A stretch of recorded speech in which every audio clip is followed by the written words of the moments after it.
Hello అండి, బాగున్నారా? మేమైతే బాగున్నామండి. చూడండి, ఈరోజు నేను వచ్చేసి కారప్పొడి అయితే దంచుతున్నానండి. ఎల్లిపాయ కారంలాగా అయితే దంచుతున్నా. ఇది ఒకసారి దంచుకొని మామూలుగా కొంచెం ఎక్కువగా ఒక డబ్బాలో సేవ్ చేసుకుంటే ఇది మనం ఇడ్లీలో తినొచ్చు, దోశలోనైనా తినొచ్చు అండి. ఇంకా వేడి వేడి రైస్లో కొంచెం నెయ్యి వేసుకొని అయినా తినొచ్చండి. చాలా బాగుంటుంది.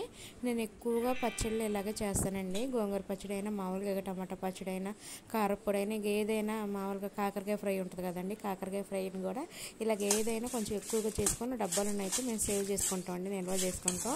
మాకు పచ్చళ్ళు అనేవి ఎప్పటికైనా అవైలబుల్గానే ఉంటాయండి ఎక్కువగా. ఇంకా మాకు ఏది ఇష్టమైతే అది అప్పుడు మేము మధ్యాహ్నం తినేటప్పుడు కానీ, నైట్ తినేటప్పుడు కానీ, ఇంకెప్పుడైనా కర్రీస్ తినబుద్ది కానప్పుడైనా ఎప్పుడైనా సరే మేము మాకు నచ్చింది వేసుకొని తినడానికి మా ఇంట్లో అవైలబుల్గా ఉంటుందండి. ఇప్పటికైనా మా ఇంట్లోనే టమాటా పచ్చడి, గోంగూర పచ్చడి, ఇంకా మామిడికాయ ఉంటారా అదే మామిడికాయ పచ్చడి అండి, ఆవకాయ, కారప్పొడి ఇవన్నీ అవైలబుల్గా ఉంటాయండి. కర్రీస్ వచ్చేసి మార్నింగ్ ఉంటుంది, సాయంత్రం చేస్తాము. మళ్ళీ అప్పుడప్పుడు రోడ్డు పచ్చళ్ళు ఇలాగే అన్నీ ఉంటాయండి. మాకు ఏది నచ్చితే అది తినబుద్ధి అయితే అది వేసుకొని తింటాను. కర్రీస్ ఉన్నా సరే, నేను చికెన్ మటన్ ఏదైనా కర్రీస్ ఉన్నా సరే మాకు ఆ కర్రీస్ తినబుద్ధి కానప్పుడు ఈ పచ్చడి వేసుకొని కానీ, కారపొడి వేసుకొని కానీ, ఏదైనా వేసుకొని కొంచెం వేడి రైస్లో తింటామండి. మాకైతే అవైలబుల్గా ఉంటాయండి పచ్చళ్ళు అయితే. ఎక్కువగా సంవత్సరానికి సరిపోని టమాటా పచ్చడి, మామిడికాయ పచ్చడి, గోంగూర ఇక అవన్నీ ఇక ఏ ఒకటి ఉంటానే ఉంటాయండి మాకు.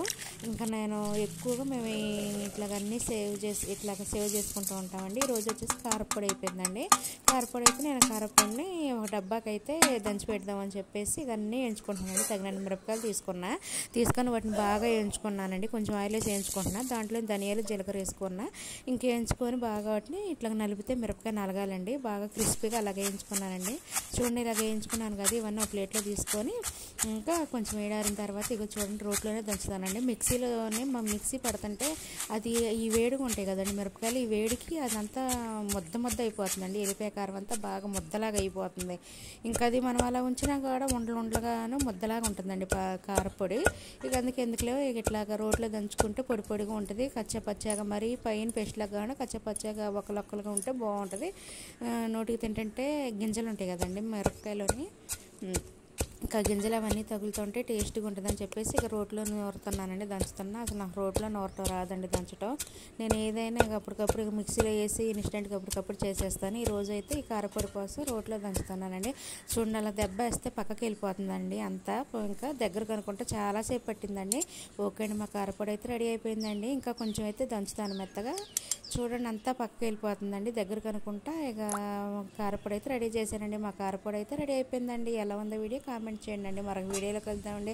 మా ఛానల్ కనుక ఫస్ట్ టైం చూస్తే సబ్స్క్రైబ్ చేసుకోండి అండి. పక్కనే బెల్ ఐకాన్ ఉంటుంది, దాన్ని ప్రెస్ చేస్తే మేము చేసే వీడియోస్ మీకు నోటిఫికేషన్స్ ద్వారా వస్తాయండి. ఇంకో నలుగురికి రీచ్ అవుతాయండి. ఓకేనా? మరి మీ సపోర్ట్ మాకు ఎంతో అవసరం అండి. చూడండి, మా వీడియో మీకు నచ్చితే లైక్ చేయండి అండి. మరొక వీడియోలోకి వెళ్దాం ఫ్రెండ్స్. చూడండి, కారపొడి అయితే ప్లేట్కి చాలా అయిందండి. ఇదంతా ఒక డబ్బాలోనే నేనైతే సేవ్ చేసుకుంటానండి. చూడండి, పచ్చగా ఒక్కలొక్కలకు ఉంది కదా, అదంతా గింజలు తగులుతుంటే తినేటప్పుడు చాలా టేస్ట్గా ఉంటాయండి మిరపకాయ గింజలు. ఇంకా ఓకేనండి, నేను ప్లేట్లో తీసుకొని కొంచెం ఇదంతా కొంచెం ఒక 5-10 నిమిషాలు అలా పక్కన పెట్టేసి ఒక డబ్బాలోనైతే సేవ్ చేసుకుంటానండి. ఎప్పుడంటే అప్పుడు తినేయొచ్చండి. ఓకేనా? మరి వీడియోలోకి వెళ్దాం ఫ్రెండ్స్. Bye friends, bye.